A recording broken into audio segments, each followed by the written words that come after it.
वेदांत दर्शन। भारत में संप्रति जितने दार्शनिक संप्रदाय हैं वे सभी वेदांत दर्शन के अंतर्गत आते हैं। वेदांत की कई प्रकार की व्याख्याएं हुई हैं और मेरे विचार से वे सभी प्रगतिशील रही हैं। प्रारंभ में व्याख्याएं द्वैतवादी हुई, अंत में अद्वैतवादी। वेदांत का शाब्दिक अर्थ है वेद का अंत। वेद हिंदुओं के आदि धर्म ग्रंथ हैं। वेद दो अंशों में विभक्त हैं, कर्मकांड और ज्ञानकांड। कर्मकांड के अंतर्गत ब्राह्मणों के प्रख्यात मंत्र एवं अनुष्ठान आते हैं। जिन ग्रंथों में अनुष्ठान आदि से भिन्न आध्यात्मिक विषयों का विवरण है उन्हें उपनिषद कहते हैं। उपनिषद ज्ञान कांड के अंतर्गत हैं। सभी उपनिषदों की रचना वेदों से पृथक हुई हो ऐसा नहीं है। कुछ उपनिषद तो ब्राह्मणों के अंतर्गत हैं। कम से कम एक उपनिषद तो संहिता भाग या ऋचाओं के ही अंतर्गत है। कभी कभी उपनिषद शब्द उन ग्रंथों के लिए भी प्रयुक्त होता है जो वेद के अंतर्गत नहीं, जैसे गीता। किंतु साधारणतः उपनिषद शब्द का प्रयोग वेदों के मध्य विकीर्ण दार्शनिक प्रकरणों के लिए ही होता है। इन दार्शनिक प्रकरणों का संकलन हुआ है और उसे वेदांत कहते हैं। कभी कभी पाश्चात्य देशों में वेद को केवल ऋचाएं और कर्मकांड ही समझा जाता है, किंतु अब इनको अधिक महत्व नहीं दिया जाता और भारत में साधारणतः वेद शब्द से वेदांत ही समझा जाता है। यहाँ के टीकाकार जब धर्म ग्रंथों से कुछ उद्धृत करना चाहते हैं तो साधारणतः वे वेदांत से ही उद्धृत करते हैं।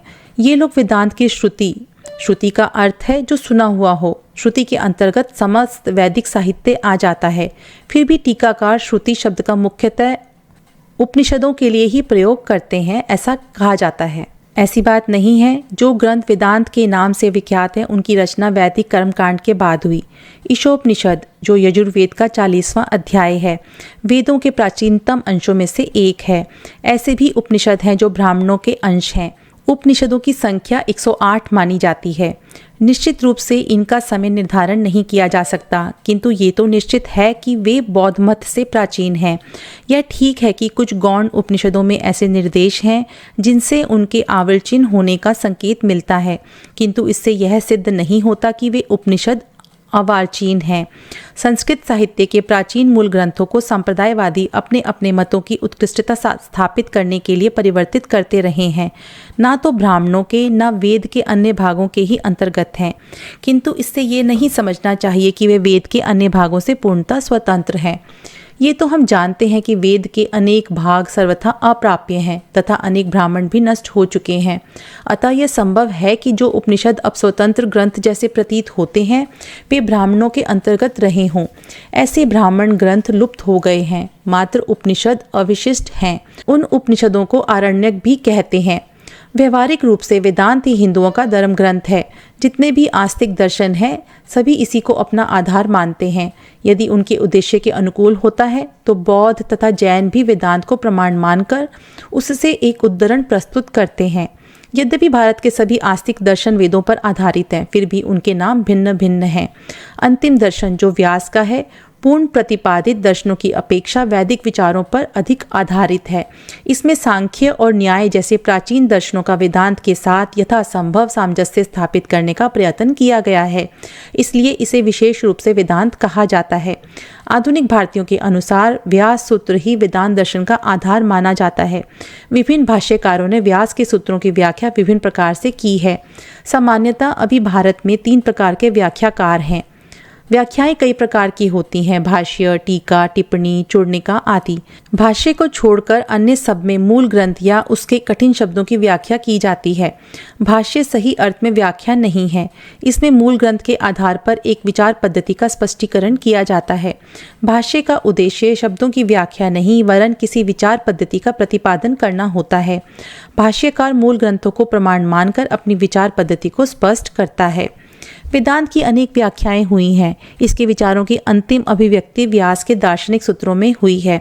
वेदांत मत का प्रमाणिक ग्रंथ उत्तर मीमांसा है।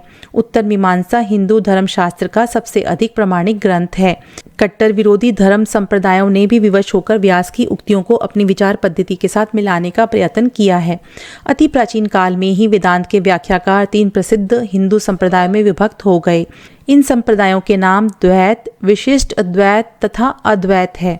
अति प्राचीन व्याख्याएं तो शायद लुप्त हो गई हैं, किंतु अर्वाचीन काल में बौद्ध धर्म के उत्थान के बाद शंकर, रामानुज तथा माधवाचार्य ने उनका पुनरुद्धार किया है। शंकर ने अद्वैत को, रामानुज ने विशिष्ट अद्वैत को तथा माधवाचार्य ने द्वैत को पुनः स्थापित किया है। भारतीय संप्रदायों के पारंपरिक भेद का कारण उनकी विचार पद्धति है। कर्म अनुष्ठान के बारे में उनमें कम भेद है, क्योंकि उनके धर्मशास्त्र का आधार एक ही है। उनकी व्याख्याओं से 3 दार्शनिक पद्धतियों एवं संप्रदायों की उत्पत्ति हुई: द्वैत, विशिष्ट अद्वैत तथा अद्वैत। अधिकांश भारतीय द्वैत एवं विशिष्ट अद्वैत के अनुयायी हैं। अद्वैतवादियों की संख्या अपेक्षाकृत कम है। मैं इन 3 संप्रदायों की विचार पद्धतियों की चर्चा तुम्हारे सम्मुख करना चाहता हूँ। इसके पहले कि मैं ऐसा करूँ, मैं तुमको ये बतला देना चाहता हूँ कि इन 3 वेदांत दर्शनों की मनोवैज्ञानिक पद्धति सांख्य की मनोवैज्ञानिक पद्धति के समान ही है। सांख्य दर्शन का मनोविज्ञान न्याय एवं वैश्विक दर्शनों के मनोविज्ञान के सदृश है। इसके मनोविज्ञानों में केवल गौण विषयों में भेद पाया जाता है। सभी वेदांती 3 बातों में एक मत हैं। ये सभी ईश्वर को, वेदों के श्रुत रूप को तथा सृष्टि चक्र को मानते हैं। वेदों की चर्चा तो हम कर चुके हैं। सृष्टि संबंधी मत इस प्रकार हैं: समस्त विश्व का जड़ पदार्थ आकाश नामक मूल जड़ सत्ता से उद्धृत हुआ है। गुरुत्वाकर्षण, आकर्षण या विकर्षण, जीवन आदि जितनी शक्तियां हैं वे सभी आदि शक्ति प्राण से उद्धृत हुई हैं। आकाश पर प्राण का प्रभाव पड़ने से विश्व का सृजन या प्रक्षेपण होता है। सृष्टि के प्रारंभ में आकाश स्थिर तथा अव्यक्त रहता है। बाद में प्राण ज्यों-ज्यों अधिकाधिक क्रियाशील होता है त्यों-त्यों अधिकाधिक स्थूल पदार्थ उत्पन्न होते हैं, यथा पेड़, पौधे, पशु, मनुष्य, नक्षत्र आदि। कालांतर में सृष्टि की प्रगति समाप्त हो जाती है और प्रलय प्रारंभ होता है। सभी पदार्थ सूक्ष्म अति सूक्ष्म रूपों को प्राप्त करते हुए मूलभूत आकाश एवं प्राण में परिवर्तित हो जाते हैं। तब नया सृष्टि चक्र प्रारंभ होता है। आकाश एवं प्राण के परे भी एक सत्ता है जिसे महत कहते हैं। महत आकाश एवं प्राण का निर्माण नहीं करता, स्वयं उनका अनुरूप धारण कर लेता है। अब मैं मन, आत्मा तथा ईश्वर के संबंध में चर्चा करूंगा। सर्वमान्य सांख्य दर्शन के अनुसार चाक्षुक प्रत्यक्ष के लिए चक्षु जैसे उपकरणों की आवश्यकता होती है। इन उपकरणों के पीछे चाक्षुक स्नायु तंतु तथा उसके स्नायु केंद्र दर्शन इंद्रियां हैं। ये बाह्य उपकरण नहीं है, फिर भी इसके बिना आंखें देख नहीं सकती। प्रत्यक्ष के लिए अन्य उपकरण की भी आवश्यकता होती है। इंद्रिय के साथ मन का संयोग भी आवश्यक है। फिर वृद्धि से भी संवेदना का संयोग आवश्यक है, क्योंकि मन की वह शक्ति जिससे रूप निर्धारण करने वाली प्रतिक्रिया उत्पन्न होती है बुद्धि की है। बुद्धि के कारण जब प्रतिक्रिया उत्पन्न होती है तब साथ ही साथ बाह्य जगत तथा अहंकार प्रतिभासित हो उठते हैं और तब इच्छा उत्पन्न होती है। मन के स्वरूप का वर्णन यहीं पूरा नहीं होता। जैसे प्रकाश के अनुक्रमिक संवेगों से रचित चित्र को संपूर्ण बनाने के लिए उसका किसी स्थिर आधार पर संगठित होना आवश्यक है, उसी प्रकार मन के लिए ये आवश्यक है कि उसके सभी प्रत्यय सम्मिलित हों और शरीर एवं मन से अपेक्षाकृत अधिक स्थिर सत्ता पर उसका प्रक्षेपण हो। ऐसी स्थिर सत्ता को पुरुष या आत्मा कहते हैं। सांख्य दर्शन के अनुसार मन की प्रतिक्रियात्मक शक्ति, जिसे बुद्धि की संज्ञा दी जाती है, महत से उद्धृत होती है। ऐसा कहा जाता है कि बुद्धि महत का परिवर्तित रूप है या उसकी अभिव्यक्ति है। महत स्पंदनशील बुद्धि में परिवर्तित होता है। बुद्धि का एक अंश इंद्रियों में तथा दूसरा अंश तन्मात्राओं में परिवर्तित होता है। इन सबके संयोग से विश्व का निर्माण होता है। सांख्य के अनुसार महत के परे भी सत्य की एक अवस्था है जिसे अव्यक्त कहते हैं। इस अवस्था में मन का अस्तित्व नहीं रहता, केवल इसके कारण विद्यमान रहते हैं। सत्य की इस अवस्था को प्रकृति भी कहते हैं। प्रकृति से पुरुष तत् भिन्न होता है। सांख्य के अनुसार पुरुष ही आत्मा है जो निर्गुण तथा सर्वव्यापी होता है। पुरुष कर्ता नहीं, दृष्टा मात्र है। पुरुष का स्वरूप समझाने के लिए स्फटिक का उदाहरण दिया जाता है। स्फटिक स्वयं बिना रंग का होता है, किंतु वह सहजता अन्य रंग में रंग कर अलग दिखता है। वेदांती सांख्य के आत्म एवं जगत संबंधी मतों को नहीं मानते। सांख्य के अनुसार पुरुष एवं प्रकृति के बीच बड़ा पार्थक्य है। इस पार्थक्य को दूर करना आवश्यक है। सांख्य इसे दूर करना चाहता है पर सफल नहीं होता। जब पुरुष वास्तव में रंगीन है तो उस पर प्रकृति का रंग कैसे चढ़ सकता है? इसीलिए वेदांती मौलिक स्तर पर यह मानते हैं कि पुरुष और प्रकृति अभिन्न है। द्वैतवादी भी यही स्वीकार करते हैं कि आत्मा या ईश्वर संसार का केवल निमित्त कारण ही नहीं, उपादान कारण भी है। किंतु यथार्थ में वे ऐसा केवल कहते हैं। उनके कहने का अभिप्राय दूसरा होता है, क्योंकि उनके विचारों से जो सही परिणाम निकलते हैं उनको वे स्वीकार नहीं करना चाहते। वे कहते हैं कि विश्व में 3 प्रकार की सत्ताएं हैं, ईश्वर, आत्मा और प्रकृति। प्रकृति और आत्मा मानो ईश्वर का शरीर है। इस कारण ये कहा जा सकता है कि ईश्वर और प्रकृति अभिन्न है, किंतु पारमार्थिक दृष्टि से तो प्रकृति और आत्माओं में भिन्नता रह ही जाती है। सृष्टि चक्र के प्रारंभ होने पर वे व्यक्त रूप धारण करती हैं, और जब सृष्टि चक्र का अंत होता है तो वे सूक्ष्म रूप धारण कर लेती हैं और सूक्ष्म अवस्था में ही रहती हैं। अद्वैत वेदांती आत्मा की इस व्याख्या को नहीं मानते और उनके मत का समर्थन तो प्रायः सभी उपनिषदों में पाया जाता है। उपनिषदों के आधार पर ही वे अपने दर्शन का प्रतिपादन करते हैं। सभी उपनिषद का विषय एक है, उद्देश्य एक है, निम्नलिखित विचार को स्थापित करना। मिट्टी के एक टुकड़े के बारे में ज्ञान प्राप्त कर लेने से हम संसार की सभी मिट्टी के बारे में ज्ञान प्राप्त कर लेते हैं। इसी प्रकार अवश्य ऐसा कोई तत्व है जिसको जान लेने से हम संसार की सभी वस्तुओं का ज्ञान प्राप्त कर ले सकते हैं। वो तत्व क्या है? अद्वैतवादी समस्त विश्व को एक सामान्य रूप देना चाहते हैं, विश्व के एकमात्र तत्व को बतलाना चाहते हैं। उनका मूल सिद्धांत ये है कि सारा विश्व एक है और एक ही सत्य अनेक रूपों में परिभाषित होता है। उनके अनुसार सांख्य की प्रकृति का अस्तित्व तो है, परंतु प्रकृति ईश्वर से अभिन्न है। विश्व, मनुष्य, जीवात्मा तथा जितनी भी अन्य सत्ताएं हैं, सभी सत्य के ही भिन्न रूप हैं। मन तथा महत उसी सत्य के व्यक्त रूप हैं।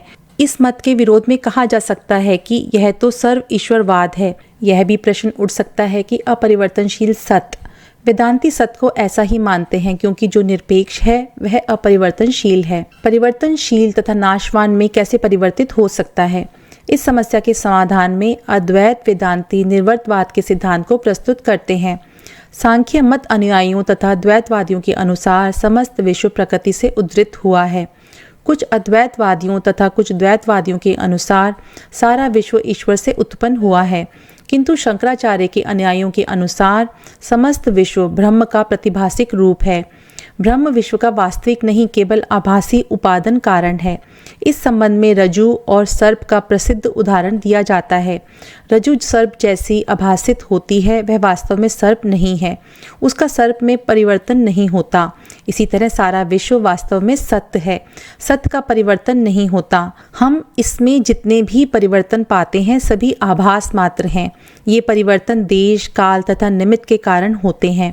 मनोवैज्ञानिक सिद्धांत की दृष्टि से नाम और रूप द्वारा एक ही वस्तु का दूसरी वस्तु से भेद किया जाता है, अतः नाम और रूप ही उन वस्तुओं के भेद के कारण है। वास्तव में दोनों वस्तुएं एक हैं। अद्वैत वेदांतियों के अनुसार सत्य और जगत परस्पर भिन्न सत्ताएं नहीं हैं। रज्जु का सर्प जैसा दिखना भ्रमात्मक है। भ्रम के समाप्त होने पर सर्प का दिखना भी समाप्त हो जाता है। अज्ञानवश व्यक्ति जगत को देखता है, ब्रह्म को नहीं। जब उसे ब्रह्म का ज्ञान होता है तब उसके लिए जगत नहीं होता। अज्ञान, जिसे माया कहते हैं, जगत का कारण है, क्योंकि इसी के कारण निरपेक्ष अपरिवर्तनशील सत्य व्यक्त जगत के रूप में प्रतिभासित होता है। माया शून्य या सत्य नहीं है, यह सत्य भी नहीं है, क्योंकि निरपेक्ष अपरिवर्तनशील तत्व ही एकमात्र सत्य है। पारमार्थिक दृष्टि से तो माया को असत कहा जाना चाहिए, किंतु इसे असत भी नहीं कहा जा सकता, क्योंकि तब तो इसके कारण जगत का प्रतिभासित होना भी संभव नहीं हो सकता। अतः यह ना तो सत्य है ना असत्य है। वेदांत में इसे अनिर्वचनीय कहते हैं। यही जगत का यथार्थ कारण है। ब्रह्म उत्पादन कारण है और माया नाम रूप का कारण है। ब्रह्म अनेक रूपों में परिवर्तित जैसे प्रतिभासित होता है। इस प्रकार अद्वैतियों के लिए जीवात्मा का स्वतंत्र अस्तित्व नहीं है। उनके अनुसार माया ही जीवात्मा के अस्तित्व का कारण है। पारमार्थिक दृष्टि से उनका अपना कोई अस्तित्व नहीं है। इस प्रकार सत्ता यदि केवल एक है तो ये कैसे संभव हो सकता है कि मैं एक पृथक सत्ता हूँ और तुम एक पृथक सत्ता हो? यथार्थ में हम सभी लोग एक हैं। हमारी द्वैत दृष्टि ही सभी अनिष्ट का कारण है। तभी मैं यह समझता हूँ कि मैं संसार से पृथक हूँ। तभी पहले भय उत्पन्न होता है और तब दुख का अनुभव होता है। जहाँ व्यक्ति दूसरे से सुनता है, दूसरे को देखता नहीं, वह अल्प है। जहाँ व्यक्ति दूसरे को देखता नहीं, दूसरे को सुनता नहीं, वह भूमा है, वह ब्रह्म है। भूमा में परम सुख है, अल्प में नहीं। अद्वैत दर्शन के अनुसार परम तत्व के विघटन से सांसारिक नाम रूपों के प्रतिभासित होने के कारण मनुष्य का परमार्थिक स्वरूप छिप जाता है, पर उसमें वास्तविक परिवर्तन कदापि नहीं होता। निम्न से निम्न कीट में तथा उच्च से उच्च मनुष्य में एक ही आध्यात्मिक तत्व विद्यमान है। कीट निम्न कोटि का इसलिए है क्योंकि उसके देवत्व पर माया जनित अध्यास अधिक रहता है। जिस पदार्थ में इस तरह का अध्यास सबसे कम रहता है वह सबसे ऊंची कोटि का होता है। सभी वस्तुओं के पीछे उसी देवत्व का अस्तित्व है और इसी से नैतिकता का आधार प्रस्तुत होता है। दूसरों को कष्ट नहीं देना चाहिए, प्रत्येक व्यक्ति को अभिन्न समझकर उसके साथ प्रेम करना चाहिए, क्योंकि समस्त विश्व मौलिक स्तर पर एक है। दूसरे को कष्ट देना अपने आप को कष्ट देना है, दूसरे के साथ प्रेम करना अपने आप से प्रेम करना है। इसी से अद्वैत नैतिकता का वह सिद्धांत उद्धृत होता है जिसका समाहार एक आत्म उत्सर्ग शब्द में किया गया है। अद्वैतवादियों के अनुसार जीवात्मा ही दुखों का कारण है। व्यक्ति सीमित जीवात्मा के कारण मैं अपने को अन्य वस्तुओं से भिन्न समझता हूँ, अतः यही घृणा, ईर्ष्या, दुख, संघर्ष आदि अनिष्टों का कारण है। इसके परिहार आवश्यक हैं। निम्न से निम्न सत्ताओं के लिए भी हमें अपने जीवन का उत्सर्ग करने को तत्पर करना चाहिए। मनुष्य जब एक लघु कीट के लिए अपने जीवन तक का उत्सर्ग करने को तत्पर हो जाता है तो वह पूर्णत्व को प्राप्त कर लेता है। अद्वैतवादियों के अनुसार पूर्णत्व ही जीवन का अभिष्ट है। मनुष्य जब उत्सर्ग के योग्य होता है तो उसके अज्ञान का आवरण दूर हो जाता है और वह अपने को पहचान लेता है। जीवन काल में ही उसे ये अनुभव हो जाता है कि उसमें और संसार में कोई अंतर नहीं है। कुछ समय के लिए तो ऐसे व्यक्ति के लिए जगत का नाश हो जाता है और वह समझ लेता है कि उसका वास्तविक स्वरूप क्या है, किंतु जब तक उसके वर्तमान शरीर का कर्म अविष्ट रहता है तब तक उसे जीवन धारण करते रहना पड़ता है। ऐसी स्थिति में अविद्या का आवरण तो नष्ट हो चुका रहता है, पर शरीर को कुछ अवधि के लिए रहना पड़ता है। इसे वेदांती जीवन मुक्ति कहते हैं। मनुष्य मरीचिका को देखकर कुछ समय के लिए भ्रम में अवश्य पड़ जाता है, किंतु एक दिन मरीचिका विलीन हो जाती है। बाद में मरीचिका के सम्मुख आने पर भी मनुष्य भ्रम में नहीं पड़ता। मरीचिका जब पहली बार घटित होती है मनुष्य सत्य और मिथ्या में भेद नहीं कर पाता, किंतु जब वह एक बार नष्ट हो जाती है तब नेत्र आदि इंद्रियों के वर्तमान रहने के कारण मनुष्य उसे देखता तो है पर उसके कारण भ्रम में नहीं पड़ता। अब तो उसे मरीचिका तथा वास्तविक जगत के भेद का ज्ञान प्राप्त रहता है, इसीलिए वह मरीचिका के कारण भ्रम में नहीं पड़ता।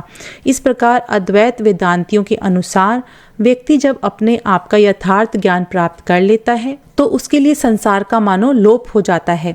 संसार का फिर से प्रत्यक्ष तो होता है, किंतु अब वह दुखमय नहीं रह जाता। जो संसार पहले दुखमय कारागार था अब वह सच्चिदानंद हो जाता है। अद्वैत के अनुसार सच्चिदानंद की अवस्था को प्राप्त करना ही जीवन का अभीष्ट है। 24 मार्च 1896 को हार्वर्ड विश्वविद्यालय मैसाचुसेट्स यूएसए की स्नातक दर्शन परिषद में दिया गया व्याख्यान।